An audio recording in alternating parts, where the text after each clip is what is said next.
Une série coréenne ultra violente réalisée par Takeshi Miike, avec des litres d'hémoglobine et déconseillée aux moins de 18 ans sur Disney+. Nom de Dieu, il fallait que je voie ça.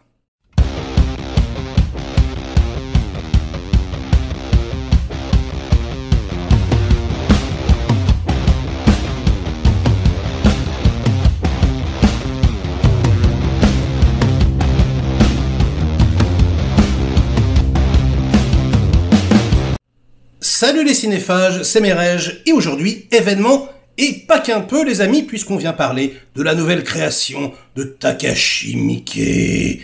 Miike est un réalisateur japonais complètement barjot, avec plus d'une centaine de films à son actif. C'est pas possible, hein. Même quand on est fan, on ne peut pas tout regarder. Alors évidemment, les plus connus, ça va être 13 Assassins, par exemple, ou encore Audition, mais il a fait un nombre incalculable de choses, un génie, capable du pire comme du meilleur. Il va toujours à fond dans ce qu'il fait. Il pousse toujours les concepts, les potards au max. Ce qui fait que parfois on se retrouve avec des adaptations de mangas complètement barjots, limite nanardesques. Et puis d'autres fois, des films comme ça, des chambaras, absolument exceptionnels à tous les niveaux, léchés au niveau de l'image en 3D, comme Harakiri par exemple. Enfin bref, c'est absolument exceptionnel. Si vous mettez le doigt dans l'engrenage du bonhomme, vous ne pourrez plus jamais voir le monde cinématographique de la même façon. C'est un putain de génie. Et là, Vlatipa qui nous sort une série télé ultra gore sur Disney+, nom de Zeus. Alors ça s'appelle À vue d'œil, Connect en anglais, et c'est du manhwa. Donc en fait, c'est la bande dessinée coréenne, parce que c'est une production coréenne avec des acteurs coréens tournés en Corée, adapté d'une webtoon série, donc c'est de la bande dessinée sur internet en quelque sorte, avec dans les rôles principaux Jung Hae-in, Go Young-pyo et Kim Hae-jun, et c'est une petite tuerie en 6 épisodes avec un double high concept, jugez plutôt. En fait, on kidnappe le héros au tout début du film et on se rend compte que c'est des gangsters qui trafiquent des organes. Donc en gros, ils le kidnappent pour lui voler ses yeux. Et lorsque l'obscur chirurgien qui doit l'opérer se met au travail, il se rend compte rapidement que son corps a la faculté de s'auto-régénérer. C'est-à-dire qu'il va l'ouvrir de part en part avec son scalpel et hop, il va cicatriser tout seul. S'il lui coupe un petit doigt, le petit doigt, il va faire comme un petit asticot et puis il va revenir se greffer tout seul sur le corps. Donc en fait, il peut pas le tuer. Donc il lui enlève les 2 yeux, c'est ça qui l'intéresse en tout cas. Il essaye, puisque c'est pareil, il y a des petits filaments comme ça, un petit peu dégueux, vous savez, comme à l'ancienne, les mangas, la Urotsukudoji, comme ça, et c'est assez dégueulasse. Hop, l'œil revient dans son orbite, mais il a le temps, en gros, de ne récupérer qu'un seul œil.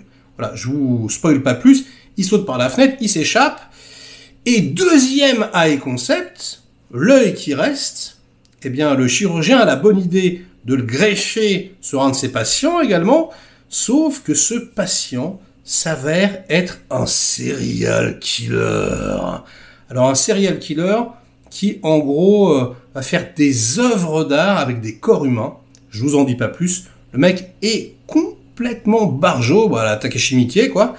Et du coup, les 2 bonhommes se retrouvent connectés un petit peu comme par magie. On a déjà vu ça un petit peu 100 fois. Et je ne vous raconte pas exactement comment, mais on va très vite se rendre compte que le héros principal, peut voir à travers l'œil du tueur. Évidemment, c'est manichéen plus. On a donc le méchant complètement psychopathe, le noir, et puis le gentil, le blanc, très très bon, très très vertueux, etc. Et il va devoir A, récupérer son œil, en tout cas c'est ce qu'il essaye de faire, et puis B, essayer d'empêcher le serial killer de tuer, quoi. En gros, c'est ça.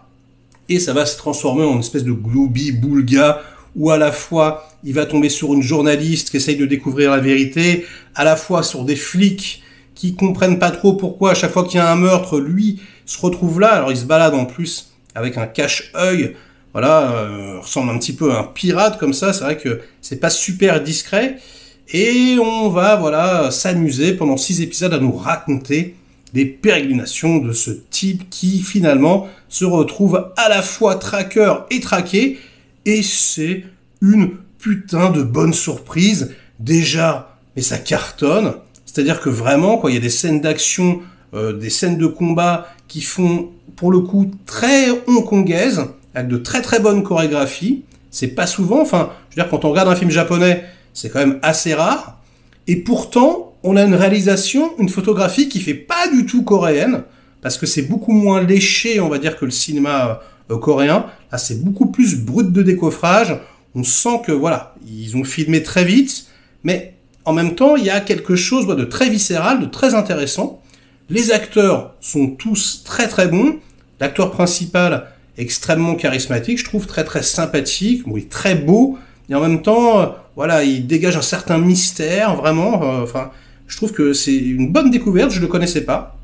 Et puis alors, le psychopathe, en mode un petit peu froid, version David Fincher coréen, quoi, avec son appart ultra rangé, comme ça, précis, les bouteilles de lait, enfin, on sent tout de suite, en 3 scènes, que le mec est complètement dérangé.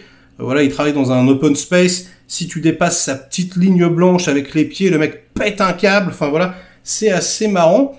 Et complètement fou furieux, il est mortel, ultra glaçant.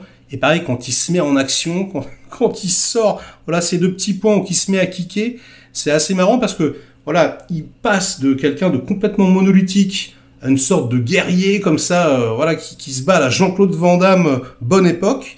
Donc c'est très très surprenant. Et les personnages des flics aussi sont très très bons. Enfin, ils sont pas débiles. Il y a vraiment en plus un petit côté mystique aussi chez les flics, avec un fameux saignage de nez, je vous en dis pas plus. Bref, c'est excellent. En plus c'est pas long, c'est 40 minutes les épisodes à chaque fois. Donc en fait au final ça fait un très très gros film. C'est vraiment plaisant. Et Takashi Miike, il est complètement secoué. Donc, vous allez avoir des scènes, on va dire, très réalistes. Voilà, vraiment. Vous allez avoir d'autres scènes où votre suspension d'incrédulité va être mise à rude épreuve. Mais bon, on est dans une bande dessinée. Donc, vous savez ce que vous regardez. Et puis, parfois, on va carrément flirter avec le cheapos, flirter avec le mauvais goût, mais vraiment... notamment avec l'intervention d'un personnage monstrueux, je vous en dis pas plus, mais globalement, même si les ingrédients comme ça peuvent paraître très très surprenants, mais on va pas mettre tout dans la même salade, ben si, lui il le fait, il secoue bien, et finalement, ouais, ça a bon goût, quoi. Et c'est très agréable, c'est franchement en plus ultra surprenant au niveau de la violence, parfois... on a de gros moments, de longs moments d'accalmie comme ça où il se passe pas grand chose. Et même quand il y a de la violence, c'est violent, mais j'ai envie de vous dire comme d'habitude. Et puis de temps en temps, des épisodes avec des décapitations, des explosions d'hémoglobine, un petit peu à la T-1000 comme ça qui reviennent, qui se reforment. Et puis voilà, des couteaux qu'on plante dans les bouches, des yeux qui sortent de leur orbite, des doigts coupés. Bref, c'est quand même des décapitations, des gerbes de sang. Soyez quand même avertis, c'est pas pour tout le monde. Et d'ailleurs, je crois que c'est interdit au moins de 18 ans sur Disney+. Ouais, faut peut-être pas exagérer. En tout cas, voilà, je pense qu'en France, ça aurait été interdit au moins de 16 ans, peut-être. Quoi qu'en France, on est un peu barjot. Ça se trouve, on aurait peut-être mis ça que au moins de 12, je ne sais pas. Toujours est-il que je vous encourage à faire 2 choses. Déjà, regardez cette mini-série, à vue d'œil, qui est franchement une régalade si vous aimez le genre, si vous aimez être surpris et tout. Vous allez vraiment prendre un gros panard, et en même temps, à vous pencher sur le cas Takashi Miike.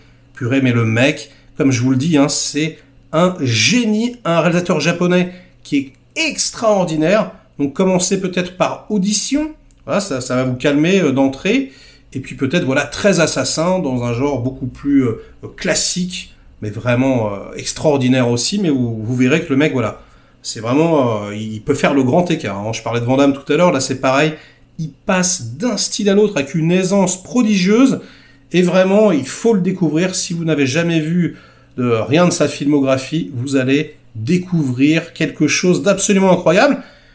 Et puis c'est tout, c'est tout pour aujourd'hui. Je voulais juste vous donner envie, j'espère que c'est le cas. Likez la vidéo si elle vous a intéressé un minimum, délikez-la sinon. Inondez-moi de commentaires comme d'habitude pour faire marcher le petit robot YouTube. Et nous, on se retrouve très vite pour de prochaines aventures. Ciao! Ciao.